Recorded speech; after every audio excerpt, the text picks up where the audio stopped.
Yeah. Coke fed for some head, let's get in the car, I said. She grabbed my hand, girls resting, met the bar, witness said. Tears fled the head, I'm weak, not dead, she tweet, I guess she confessed. She thinking less, not drinking less. Bathroom says, best to get spontaneous. I stereotype, put to rest tonight.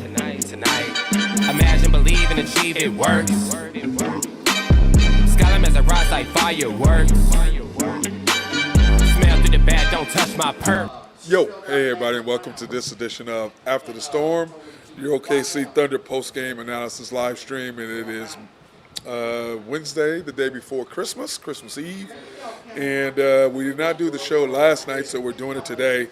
I went to the game last night in San Antonio, went with some friends, flew down there, and so did not make it back until late, and needless to say, plus we got a little tipsy simply because of what happened at the game. And I don't think anybody was really ready for what happened. The San Antonio fans, by the way, were nice. They were cordial.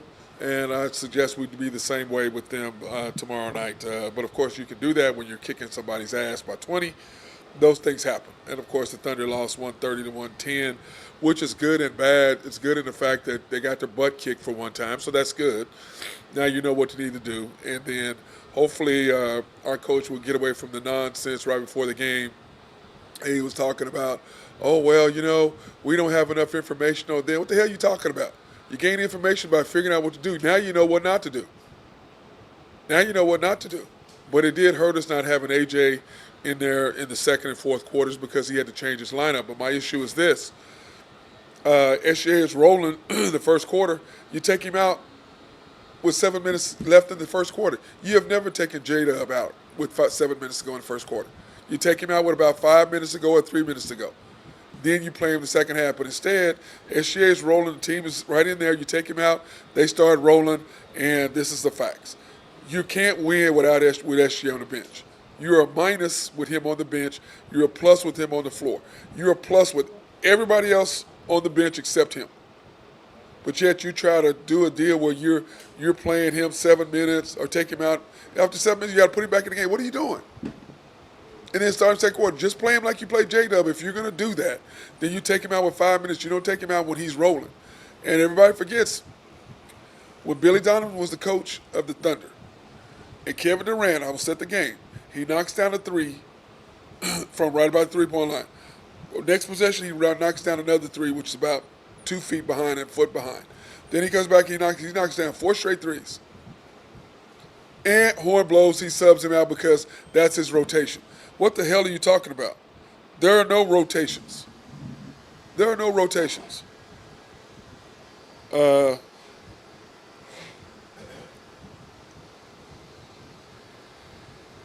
Sorry, I'm getting the,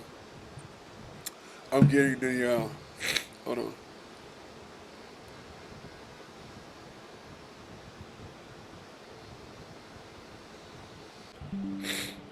You pulled him out, and he left.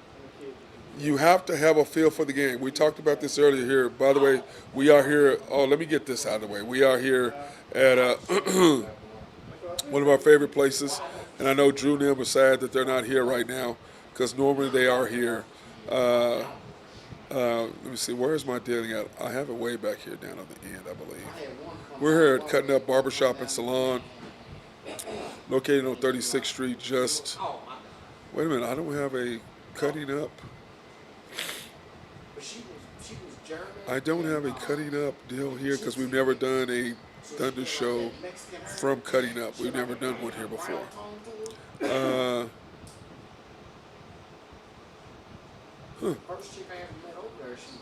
That's interesting. Anyway, we're at Cutting Up Barbershop and Salon, located on 36th Street, just east of Santa Fe and 36, just right by the 7-Eleven right on the corner. And, of course, all of this is brought to you by... Yeah. Oh, my God. Get away from me, man. See, this is what happens when you come to this place. I have to deal with that, and I'll tell you in just a second. It's brought to you by YNB. Family owned and operated since 1912. They are the bank that makes things happen. They're an equal housing lender and a member of the FDIC. Proud sponsor for us to go out and support women, minority, and black-owned businesses, which we are here at Cutting Up Barbershop and Salon. By the way, that was Keith, the owner of Cutting Up, and he had to bring me this Star Spin. See, Keith, I told you every time you started every time. See, he always act like he don't. He started every time this nonsense. Well, it's not nonsense. They did beat us. All right, Keith, anything else you want to bring up? Okay. I'm so happy that I came in here today. This is what he does. The Thunder lose, and I got to look at this nonsense that he's doing about his Star Spencer Bobcats. And yes, they did beat us in the finals of the state championship by 1. Yes, they did. We were undefeated up to that point, and they did win, yes. Okay. But all I know is I beat them 6 times. All I know is I beat them 6 times, they beat me 5. That's all I know. All I know is I beat them 6 times, they beat me 5. It don't matter. I beat them more than they beat me. That's all that matters. Nobody else can say that, can they? Can Capitol Hill say that? Yeah, I have a ring. I have a ring. That year? Not that year, Okay, but I have a ring, though. I have a ring, Not against them. but I have a ring. Yeah, You say you have to have a ring. I got a ring. I beat them 6 times. They beat me 5. Nobody. Who can say they beat Star Spencer more than Star Spencer beat them? Who can say that? Us? Did you play in the championship game? Oh, here we go. Answer the question. Yes. Did you win? No. But okay, I can say this though. Who was conference champions? Who was conference champions? We were. 3 of the 4 years. 3 of the 4 years we was conference champions. But you did get the state championship, yes. And then I'm gonna have to listen to it when it comes down to it. I gotta listen to it on the Sports Animal. Gotta listen to that. Anyway, back to the game that matters. It's okay if I talk about the game. Thank you, Keith. Go out to Gary up, get out the door, start talking about the game. Thunder lost 130-110. The Spurs shot 16 of 36 from 3. The Thunder were 12 of 30 from 3. They shot 56.5. We shot 54.1 and lost. We out-rebounded them by 3, but this is where we lost. We never give up this many pips, which is points in the paint. They had 60 to our 48. They only had 8 turnovers. We had 15. That's usually flipped. It's usually them having 15, us having 8. So when you look at this game, the 2 things that matter, pips, points in the paint, and turnovers. They took care of the basketball. We did not. And that was ultimately what happened in this game. And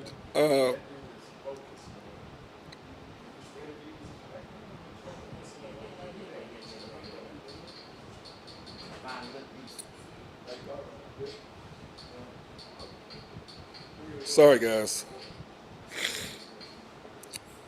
On t-shirt.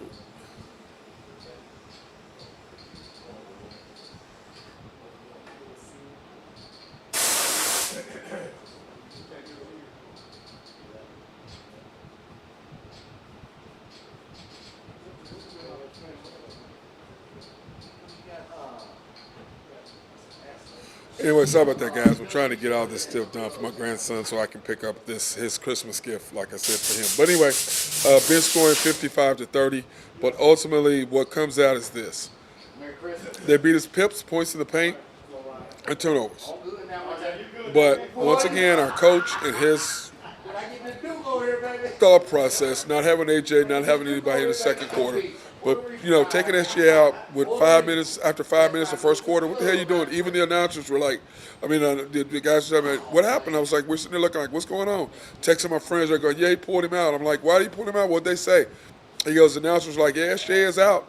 And I said, yeah, I'm sitting there watching it, and the fans were all excited. I don't get him. He doesn't understand basketball. He is a analytical. He goes by analytics. That's what he does. And once again, we win in spite of him, not because of. We don't have enough information. Well, you find out information by making teams play the way you want them to play. And when we lose, he gets out-coached. And you can like him all you want to, but his issues are his issues. Iheart, 26 minutes, 8 points. Hey, big fella, you got to do better than that. But 12 rebounds. I thought he played pretty good overall. 5 personal fouls. He got a couple fouls that were just, come on, Iheart. But once again, we have not played together as a group. Chet, 27 minutes, 3 for 10, 1 for 3. Wemby's in his head right now, it almost seems like to me. 3 rebounds, 7 points, 3 rebounds. Come on, Chet, you're way better than that. And I think he'll be better here this coming tomorrow and on Christmas. SGA, 36 minutes, 33 points, 14 for 22, 1 for 4 from 3, 4 for 5 from free throw line. He played pretty good. He had a couple of turnovers. It's like, bro, you have to take the damn game over. When you're playing, it makes our life a lot easier. And Lou Dort, why are you sticking your leg out? You're not a scorer, dude. It cost us 6 points. He did. Wimby goes up to block a shot. He knocks it down. He sticks his leg out. They take away the points. Take away the foul on Wimby. He comes back, knocks another down, sticking his leg out. What are you doing?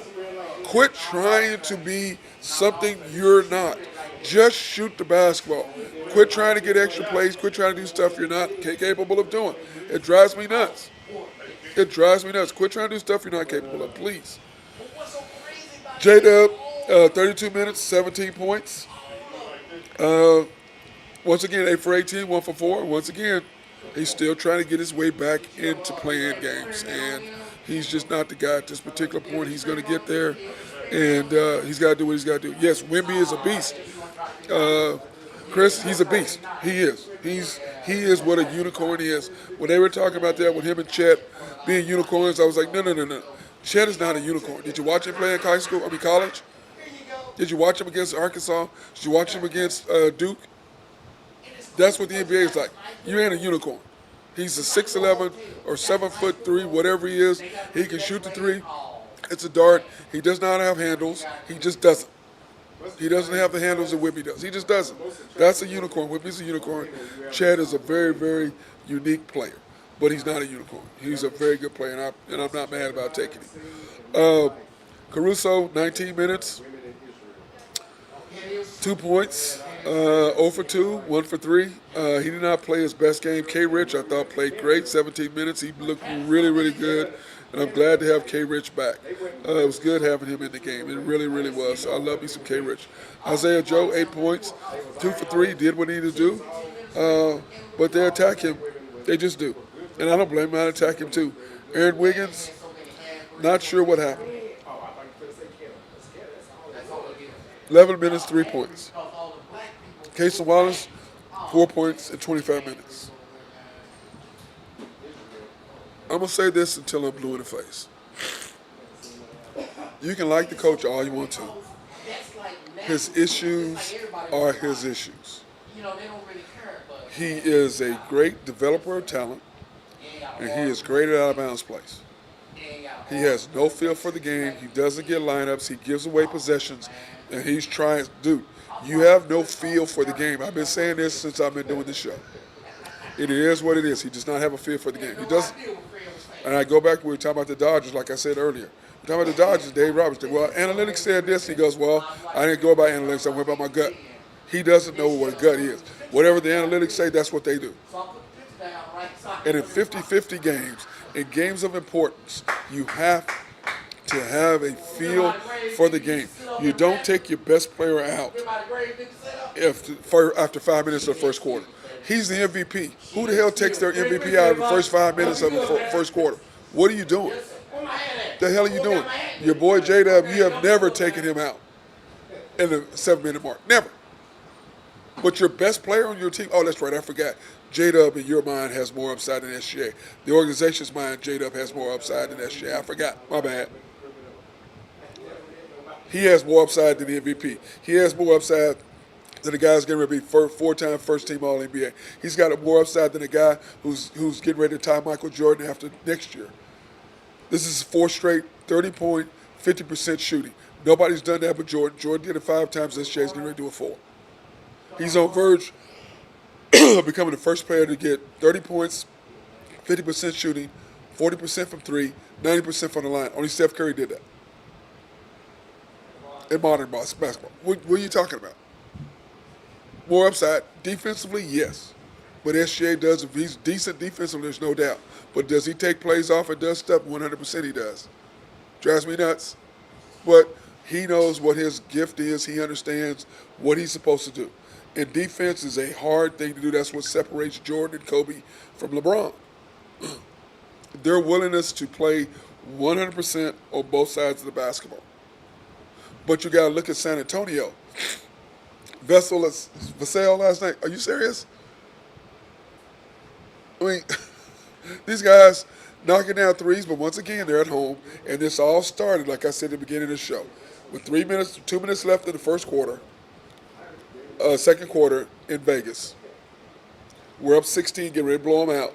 Chet goes out with an ankle thing, and they went on a 13-0 run, and they haven't looked back since. You gave a team confidence. Now they have the belief that they can beat you. If you blow them out in that game, it's a completely different story. But Chet tweaked his ankle a little bit. You pulled him out, and SGA did not touch the ball in the last minute and a half. And that was up 16 with 2:17 left. And we went over this before. And the Spurs went on a run. The Spurs are young. They've got what we had. They've got those three guards out front. They're talented. They've got a big boy inside who's an absolute monster in Wemby. They've got a coach who understands how to make players do what they need to do. And he's about feel. And let's face it, Wemby's not even starting. He's on minutes restriction. But this is my thing. You have to be able to match what other teams are doing. You don't take out the MVP. And I've said this before. No coach but our coach, but Dagnall, is going to take out the MVP, and he's scoring. He took him out at the 7-minute mark. He's never taken J-Dub out after 5 minutes. Not one time. Not one time does he do that. And you can like the guy all you want to, but like I said, I've been vindicated in everything I've said about this dude. 2 years ago when he won the Coach of the Year, Shaq and Shaq and him don't talk about him like they did before that after they interviewed him. And what's going to happen is the more you watch the Thunder, the more you're going to be able to scrutinize what they're doing. And they've got to figure it out. When SJ is on the bench, the Thunder are a minus. When he's in the game, he's a plus. And you're going to take him out with 7 minutes to go in the first quarter? After 5 minutes? And he's rolling? He's scoring? And you can see the look on his face when he pulled him out. He just sat out. You can see him, his frustration. What the hell are you doing? He's not going to publicly say it. But all you got to do is make flash. You can look at it. When I went back and watched it, you can flash the screen and look at it. See his reaction. Guys, I mean, like I said, this guy ain't the guy. You win in spite of, not because of. He doesn't get it. He has no feel for the game. And I've said this over and over and over and over and over. And here's the thing. You can get mad at me all you want to. I have notes that I take every game, and my notes are really simple. My notes are start of the game, who started the game, when his first substitution pattern is, what's the score, what's the time, and who he puts in the game. That's all I keep track of, and then I'll have some notes here and there that I'll sew in there. But that's what I keep track of. That's what I keep track of. That's it. So people can get mad at me all they want to. I can sit there and show you. Boom, boom, boom, boom, boom. This is what happens. Coach feels like Shea is playing hungry. Like the 2019 Thunder. Oh. Well, you got to remember, Shea is 27. And I don't know if he's playing. To me, Shea doesn't play hungry to me. I don't think he does that. I think he is less hungry than I prefer him to be. And iHeart even had a deal where they said he's played with James Harden and Jalen Brunson. And he said, this is the difference. SGA made a pass to him. And iHeart was like, yeah, I'm sorry, made a pass. And he comes back and tells Shea, he goes, hey, man, I'm sorry, next time I'll shoot that. And SGA goes, man, I don't give a shit. I just want to win. That's the difference between him and Harden and him and Brunson. He's not looking for numbers. He can go get his numbers. 101 straight games of shooting 30% or averaging or scoring 20 points. 23 games he's had 30. He's shooting 54%. That's not hungry. He can get his shot anytime he wants it. I want him to shoot more. I don't want him to shoot less. I want him to shoot more. That's what I want him to shoot. I want him to shoot more. But he wants to pass and get his players involved. That's what he wants to do, and he's the MVP, and he can do that. I don't want him doing that. Hey, shoot the damn basketball. Quit passing so much. He'll drive to the basket and he'll pass the ball. It drives me crazy. Yeah, Lee, what's up? What? He said, sounds like LeBron James to him. Oh, man, I ain't talking to him, man. I ain't talking to him. See, this is what happens when you at the barbershop. You got people talking about a bunch of nonsense. Mark is, to me, Mark Dagnall, like J-Dub is this guy. That's who he's developed, and that's who he's doing. That's what he seems like he's doing to me. That's how I look at it. But let's do this. Let's not take nothing away from the Spurs. They put it on us. They're young, just like we are. But not having A.J. Mitchell and that ball handler to go back to the second quarter and the fourth quarter where you don't have to start SGA because you lose at the beginning of the second quarter and the fourth quarter. But you don't take SGA out with 7 minutes to go in the first quarter. You don't take J-Dub out with that. Why are you taking SGA out? And he's scoring and where the game is tight. Then what do you do in the third quarter? You take him out, you're down one, all of a sudden, bam, bam, bam, in a minute, you're down 7. Boom, you got to put him back in. You can't, he doesn't have a feel, he just doesn't get it. He really doesn't. And it's just frustrating to me. But what's going to happen, like I said, the more people watch the Thunder, the more scrutiny this guy's going to come under because of his things when we're playing tough games. That's what's going to happen. And when you look at what the Thunder have done, we've lost 3 out of the last 4.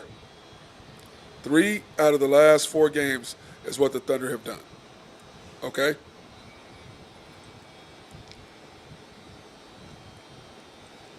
Here's what the Thunder have done in the last 3 games.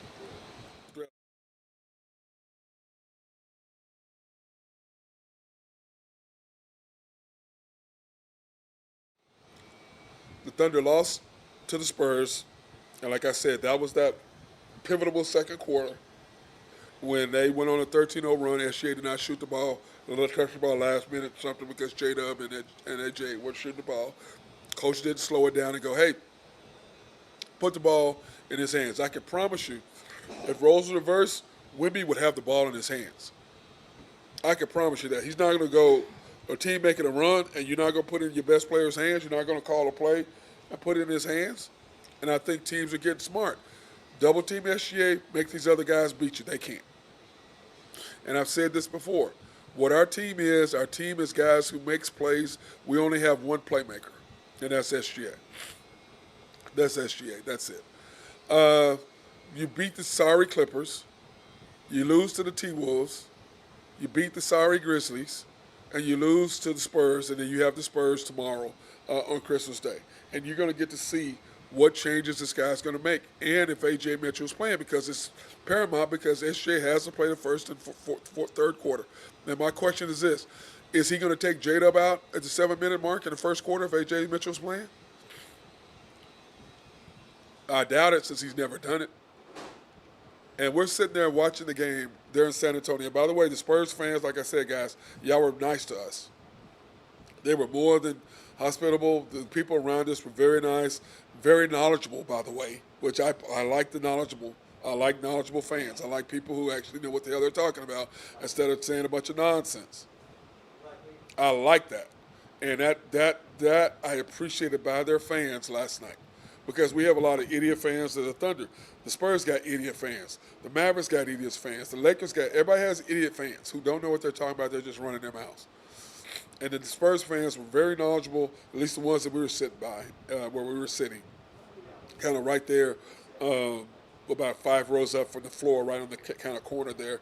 Great seats, by the way, fantastic seats. Whoever hooked us up, I appreciate it, hooking us up with those seats. They were great. Love the facility, too. It's not going to be as nice as our new place, but still, that being said, it's good. But here's my thing. Since we have everybody together, we're now 0-3 with our starting 5. That's with iHeart, Chet, Dort, J-Dub, and SGA. We're 0-3 with our starting lineup. 0-3. Since everybody's played together. Before that, we were rolling, but we're 0-3 with our full starting lineup. What is our record since J-Dub got back? We were 19-1, and we're now what are we? 5-6-3 since he got back. Trying to figure it out, how to play him, what to put him in, and this is my thing. You're a plus with SGA on the floor. You're a minus with him off. And you take him out in a pivotal game, a 50-50 game. And as for you guys who don't know what a 50-50 game is, 50-50 games are simple. 50-50 games are games you can win or lose. That's the Nuggets. That's the Spurs. That's the Rockets. That's the T-Wolves. That's the Detroit Pistons. That is the New York Knicks. That's the Celtics. Who else is that? That's the Maverick. Well, the Mavericks, when they get everybody back, will be. Those are your 50-50 games where you can't throw analytics out of the window. You have to be able to understand flow of the game. You got to know who you're matching with, who's going to have. And our coach is like, oh, well, we don't have enough data. For what? Are you sitting there watching the game? Can you not go by feel for what's going on during the game? I can see what's happening. And we were all livid last night up in the stands. The four of us, or essentially the four guys, and anyway, the group I was with. The frustration level was through the roof. Through the roof. From the simple fact that we're sitting there watching and my boy flew in, picked us up from Kansas City. They flew from Kansas City, Oklahoma City, picked us up, went to San Antonio, came back. So he probably didn't get home. They probably didn't get home until 2:30 this morning. And I know he was livid.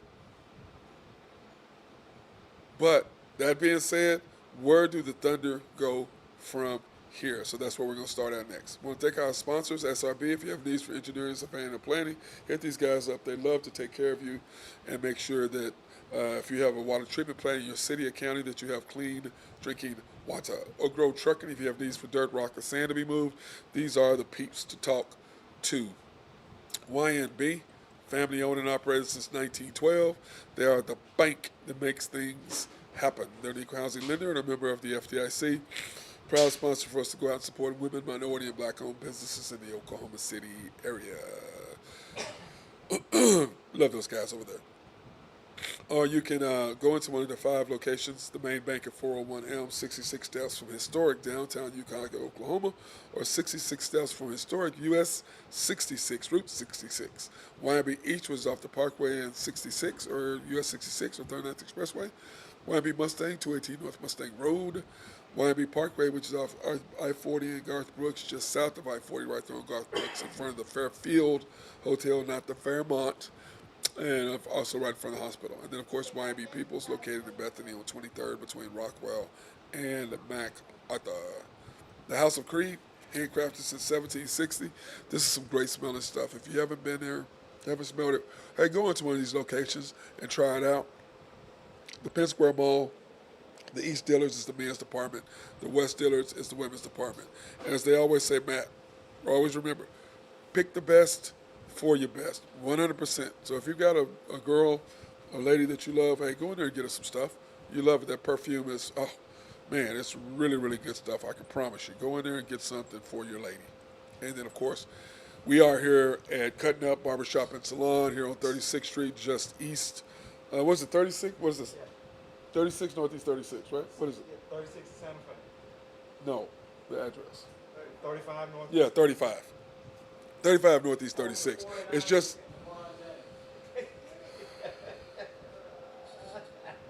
this is home of his team, the 49ers, and his team, the Lakers. That's who this home is. And so that's who they are. So we're not going to mention that last name that he threw out there. We're not talking to this dude right now. He's on fire. He really is. So let's go back and just look at the standings, because now you can see these are up to date, by the way. Here, these standings are up to date on where the standings are currently at this point. Okay, the Thunder now are 26-4, losers of 1. Like I said, losers of our last 3 or 4, which of course 2 have been to San Antonio, and 1 has been to the Minnesota Timberwolves. The Spurs now are 21-7 on a 7-game winning streak, and that's not when Wemby playing. That's when Wemby starting. That's when Wemby playing managing minutes. The Nuggets 21-8. Losers of 1. Lakers 19-9, losers of 2 in a row. The T-Wolves 20-10, winners of 3. The Rockets 17-10, losers of 2. And the Rockets are a team that just scares me simply because it's matchups. Suns 16-13, blah blah blah. The rest of the league is where they're at. But you got to look at 2 through 6. 3 games separating them. Now 3.5 separating 1 through 6. Anything can happen. What is that? Yeah, 1 through 6 is 6 games. 7.5 if you count the Rockets. 7.5 games separating them. But only 3.5 games back the Spurs are. They could drop it to 2.5 tomorrow. But we got to handle our business at home. We got the Pistons in the East, 24-6, almost the same record as ours. In reverse, winners of their last three. They lost a couple in a row and then came back. Now they're starting to get it together and starting to play well. Of course, they've got a great point guard, and then they've got a big man, Jalen Duren, and of course, Kate Cunningham, OSU guy, doing what he does. The Knicks, 20-9, losers of one. The Celtics, 18. I need to fix that L. The Celtics are 18-11, winners of three. They're playing pretty good without Jason Tatum. Jaylen Brown is a dude. I know the Celtics fans don't really like him, but they need to rethink that because he has really got them rolling. The Raptors, they're a weird team. They really are 18-10 or 18-13. They're a weird team. They really, truly are. Sixers 16-12, Magic 17-13. The Cavs 7.5 back at 17-14. So between 1 and 7 in the East, and then 1 and 6 in the West, 7 games, 7.5 games back.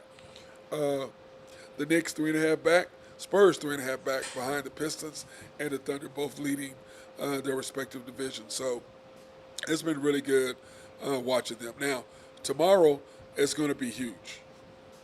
Tomorrow is going to be huge because of, you see the West, you see where the top teams are. This is who plays tomorrow. Okay, so this is going to change dramatically tomorrow. Why do I say that? You've got the Rockets and Lakers, you've got the T-Wolves and the Nuggets, and you've got the Spurs and the Thunder.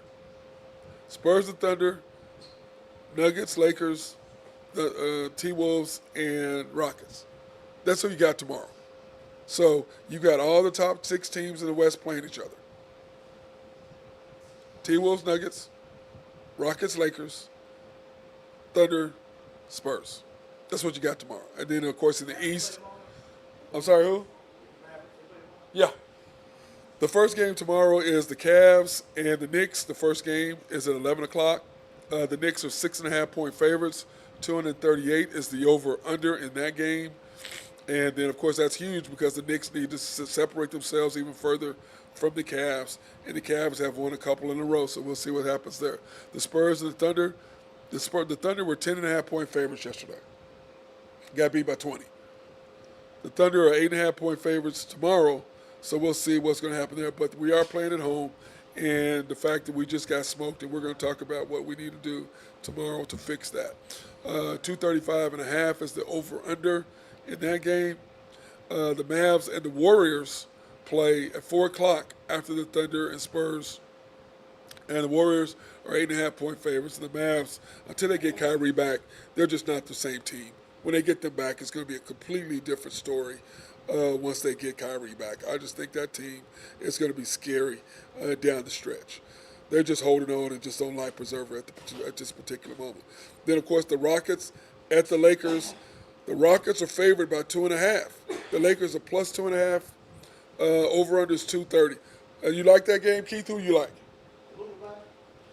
Rockets, Lakers. The Lakers are plus 2.5. Do you like? Huh? Luka is not back, I don't think.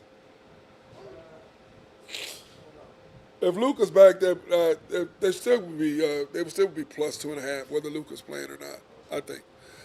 Then, of course, the T-Wolves and the Nuggets, the last game of the night. 9:30, T-Wolves, Nuggets, minus 3.5. The Nuggets are favored in that game. 238.5 is the over-under. That's going to be a hellacious game right there. So, you start out with the Cavs and Knicks. That's going to be a buster. Thunder, Spurs, we need to take them and beat them by 20 just to put them in their place and not give them any more confidence. Or beat them by 25, something. Just let them know that the game's over. The Mavs and the Warriors, 8.5. That's nothing, really a meaningless game down to bottom, but you've got the Rockets and the Lakers, and you got the T-Wolves and Nuggets. So you've got some hellacious basketball tomorrow.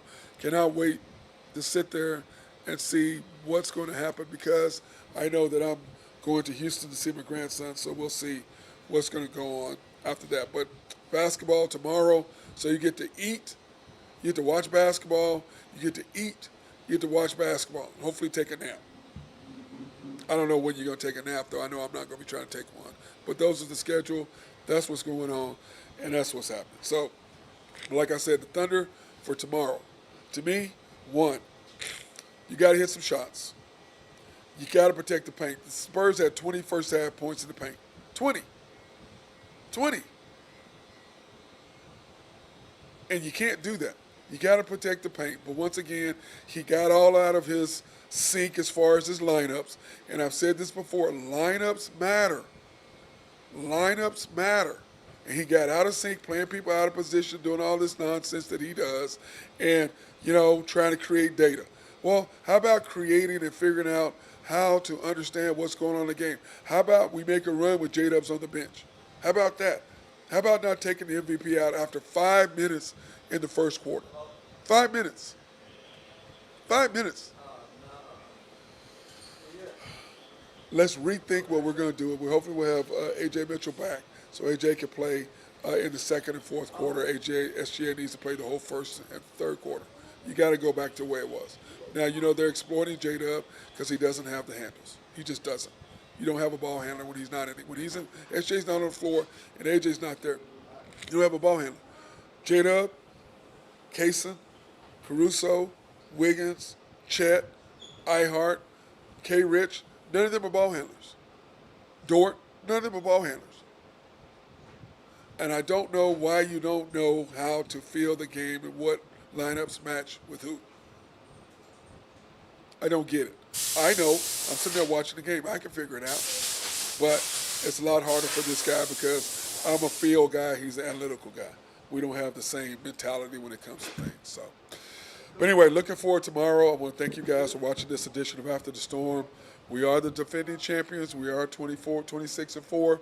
Not like we got something to sleep on, but losing 3 out of 4 is a worry. If you lose 4 out of 5, then you got to really rethink what you're doing.